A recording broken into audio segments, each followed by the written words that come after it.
OK， 我也是回来了。最近接了点广告啊，也是在捣鼓捣鼓。那么咱们今天的主角是《博人传》里的常驻形态七代目鸣人。这个形态很明显能看得出来，战斗经验提升了不少，战斗风格很沉稳，还能使用其他尾兽的查克拉，比忍战时的鸣人要成熟了许多。最近风暴中，他是在4代《博人传》DLC 中登场的，也是我个人认为鸣人系手感最好的一个角色。我们直接来看他的平 A：1A 向前出拳，2A 再次出拳，3A 回身衔接2次踢腿将敌方打远，4A 进入9尾查克拉模式向前冲锋。最后一段伤害会使敌方跪地，那么上面这4A 就是鸣人的所有前置平 A 了。在没有命中敌人时，中下段攻击都只能打到第4A， 上段攻击可以直接打满。中段攻击第5A 用9尾的爪子向前连续攻击2次，第6A 进入特写将敌方击飞。下段攻击第5A 空中回旋踢使敌方浮空，第6A 进入特写将敌方击倒。上段攻击第5A 用尾巴将敌人扫起，第6A 连续拳衔接上勾拳将敌方打得更高。空中攻击也得到了版本强化，打满以后可以正常连招。投击上鸣人有着一个快启动的近距离投击，结束以后会使敌方倒地不能连击，发动期间会向前迈2步，有一定的位移需要注意，可以稳定击在平 A 的4A 倒地里作为一个收尾使用。这个投击没法连招，整体表现中规中矩。1号位忍术是螺旋丸闪，发动后会向前闪烁冲刺，命中敌方后会将敌方击飞，无法连招。虽说冲刺的速度不太快，但是范围是全图，追踪的距离不错。冲刺的途中还可以通过刺跳取消，灵活度还是不错的。蓄力以后会释放仙法超尾兽螺旋手里剑，效果和6道鸣人的那招是一样的。1段蓄力会释放螺旋手里剑，是一个全图范围的飞行物。2段蓄力会释放融入1尾查克拉的，飞行速度较慢，范围是3/4个地图，追踪性很强，中近距离基本躲不开，并且伤害也得到了一定的提升。3段蓄力是熔盾版的，飞行速度更快，范围是全图，伤害与2段一致。螺旋丸闪和前2段螺旋手里剑是没法破防的，3段蓄力可以无视防御。3种螺旋手里剑命中敌人都会使敌方翻滚，可以连招。这个技能远近都有，涉猎还是比较广的，各种效果也可以根据情况释放，不过就是前摇有点长。2号位忍术是以前的特殊技9尾外衣，发动后会释放尾兽查克拉向前拍一爪，有着极高的防御性能，可以抵消几乎所有攻击。不过前后摇都没有无敌，漏洞还是很大的。好在它的防御性能还算给力，如果输入正确的话，可以挡住不少攻击，就连像泄放出这样的穿透类忍术都无法造成伤害，而且还能远距离使敌方陷入硬直。打到敌人也是给予一个翻滚效果，可以连招。如果他还是以前的特殊技不消耗查克拉的话还不错，可惜现在要消耗查克拉了，那这样纯防御的技能真的是不太吃香。4舍5入他就是一个独臂忍者。4代时还可以选择携带其他2个技能，首先是螺旋超多连丸，释放后会召唤2个影分身，拿着螺旋丸向前冲刺，冲刺的范围是4/5个地图，蓄力释放会再追加2个影分身，但是没什么用，在4代里分身再多伤害也是一样的，因为只要命中敌人就会把敌方击飞，后续的伤害是打不到的，所以说这招真的非常的花屏。另外一个忍术是螺旋丸，相比以前的9尾和6道，这次的前摇更大，多了一个螺旋丸准备的动画，范围是1/3个地图多一点，命中敌方后会将敌方击飞。蓄力释放会释放超大于螺旋丸，冲刺的范围增加到半图多一点，命中敌人同样是造成击飞，但是伤害更高。可惜冲刺速度慢，这个硬伤还是解决不掉。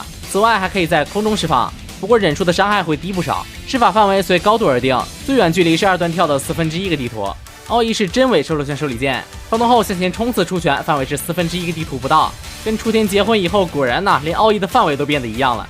2个技能还有平 A 都可以随便接，兼容性不错。那么接下来就让咱们来看看7代目鸣人的各种奥义演出。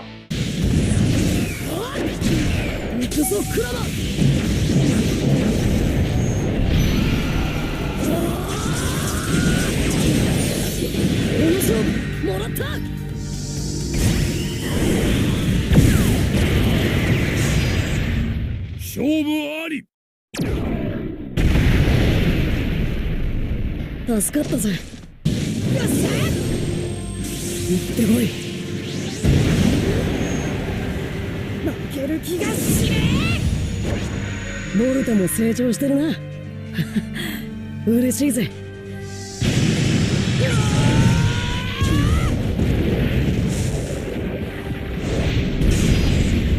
勝負あり。おっと助かったぜ。行くってばさ。カードが。あそれはまだまだ強くなってみせる。そんで子供たちの成長を見守っていく。見ちゃダメ。勝負あり。なんだってばさ。助かったぜ。一丁やるか。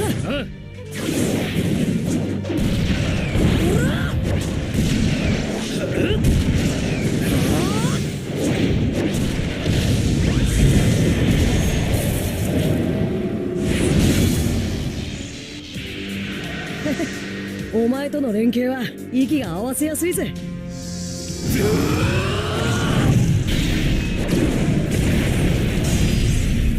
勝負あり。助かったぜ。完了だ。少しは父ちゃんに近づけたかな。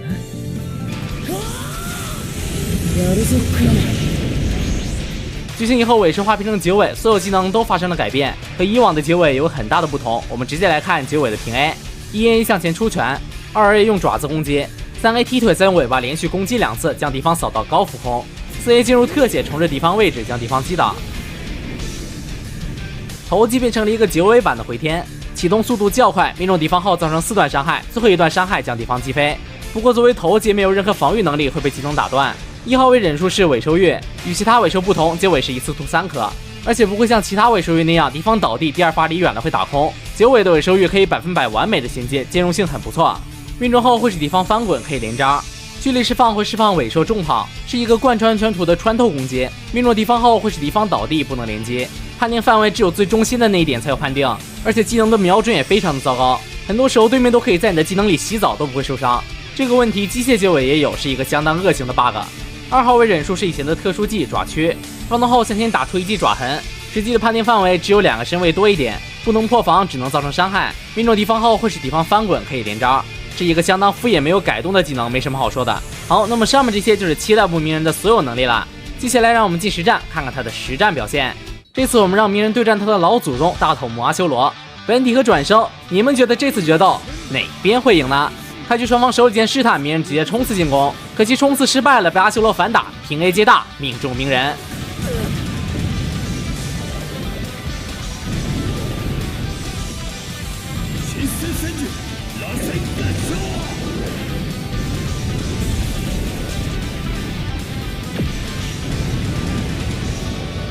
奥义结束，阿修罗立刻拉远观察战况，鸣人起身立刻恢复查克拉想要冲刺起手，但是被躲过去了。阿修罗在不断后撤勾引鸣人突然冲刺，可惜被鸣人反应过来了，但是为了躲技能还是被冲刺压到，交出替身。好在用尾收 Y1 拿了一波反手，这一波压起身感觉不太稳，所以鸣人决定中距离观察，迂回躲开疾风连球，阿修罗想拉开，鸣人不给机会，直接压住，连招很稳，反应也很快，跟阿修罗秒快替身，再次逼出阿修罗替身，直接开大打掉阿修罗最后一个替身，不吃伤害秒替，可惜没能抓到节奏，被回阵给防下来了。那现在两边都没有替身了，鸣人再次冲刺起手，平 A 击大，可惜硬直没给够，被反手了。阿修罗也平 A 击大，他的大是打不断的。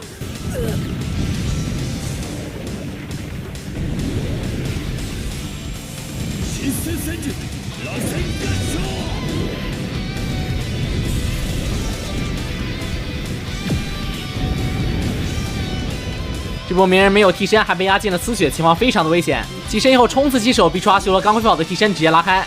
自己的替身也开始恢复了，反手主动出击，可惜了，又是平 A 接大漏空子被阿修罗反制。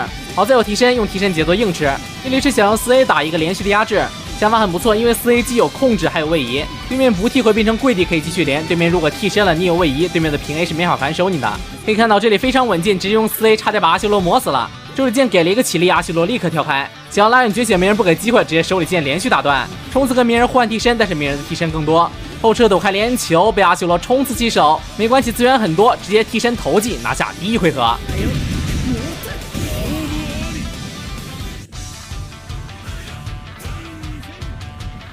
第二回合开始，双方同时后撤，紧接着又同时冲刺撞在了一起，又开始了同步率极高的迂回。鸣人想要靠近，直接飓风连球接平 A 逼掉2个替身，再次飓风连球又逼掉1个替身，查克拉冲刺从烟雾里冲了出来，开始平 A， 也是选择用4A 的倒地贯伤，打了2套查克拉不多，直接拉开。鸣人真的稳健，打死不交最后一个替身，但可惜被阿修罗抓替身节奏平 A 起手到了，这波只能交替了。这波手里剑打掩护，但是被鸣人起手交出替身以后直接连球。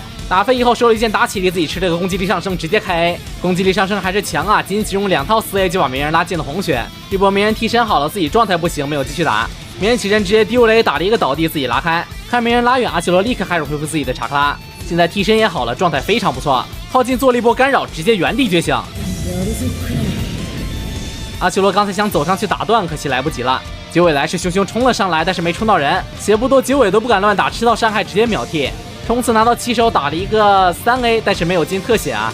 这个架势应该是想打替身，但是阿修罗死活不替，再次冲刺打断连球，继续输出。可惜剧情结束了，阿修罗直接反击，连球 BT 再接一个连球，秒掉鸣人。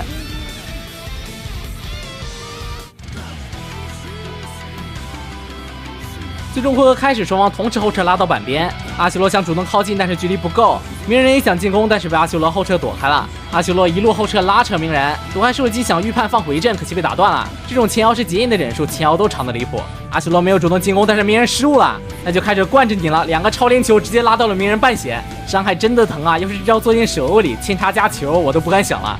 谈笑间，阿修罗又用回阵抵掉了鸣人2个替身，开始连招。手里剑骗出最后一个替身，可惜这波没拿到起手。忍具赶路，接上忍者冲刺成功起手，一套空中攻击打满，没有连招。还想用球压起身，但是放走了。那现在查克拉见底问题很大，交替身了也没法起手，只能无效替身。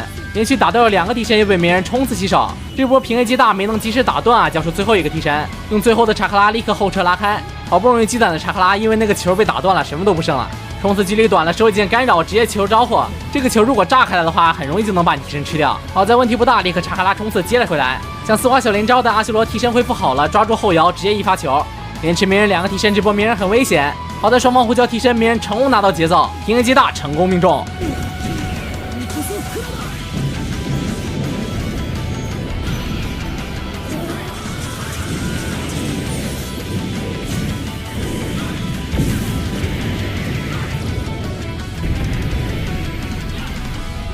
奥义结束，两边的资源都消耗的差不多了，可以看到真的是势均力敌啊！鸣人压住起身，直接平 A 灌伤，可惜查克拉不够了，不敢继续 A。见鸣人拉远，阿修罗原地觉醒。觉醒以后变为9尾查克拉模式，官方是这么叫的。攻势很凶，平 A 接头技把鸣人压进了真的丝血。刚才这下是没替身，直接就被带走了。最后一波博弈，两边开始迂回，鸣人秒 T2A 拿下本局胜利。这场打的真的就是势均力敌啊！两边的血条线乍一看都基本没有区别。这个鸣人除了9尾模式的技能问题，其他的表现都还是不错的。要是硬说的话，就是那个尾兽外衣实在是太敷衍了。好，那么咱们下期视频的主角是千鸟佐良娜。这个角色整体的技能面板比较全面，更偏向格斗。简单来讲就是实用但不花里胡哨。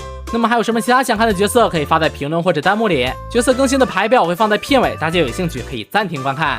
如果你也喜欢这个系列的话，不要忘记一键30加关注支持一下，你们的30和关注就是我更新的动力。